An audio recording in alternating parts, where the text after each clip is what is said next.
बिस्मिल्लाहिर्रहमानिर्रहीम। अस्सलाम वालेकुम व्यूअर्स। आज मैं आपको एस से जो है इंग्लिश नेम सिदरा लिखना सिखाऊंगा इंग्लिश में। तो यहाँ से देखें, स्लांट में लाइन लगाएंगे। ये हमने 4 लाइनें ली हैं यहाँ से, तो ऊपर वाली 3 लाइनें यूज़ करेंगे पहले यहाँ से, और ये एस बनाएंगे इस तरह से। उसके बाद फिर से स्लांट लाइन मुकम्मल कत के साथ, आई, नोक, मुकम्मल कत, राउंड करते हुए ऊपर लेकर जाएंगे और यहाँ से फिर नीचे ले आएंगे। यहीं से फिर स्लांट लाइन आर बनाएंगे,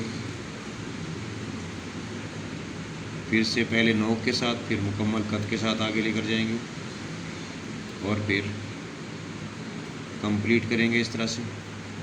तो ये हमने इंग्लिश कर्सिव में नेम लिखा है सिदरा।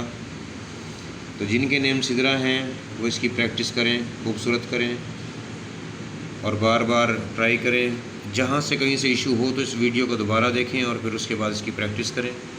मज़ीद अगर मुझसे रहनुमाई चाहिए होगी तो मेरे व्हाट्सएप नंबर पर आप लोग कांटेक्ट कर सकते हैं या कमेंट्स में आप लोग मुझसे पूछ सकते हैं।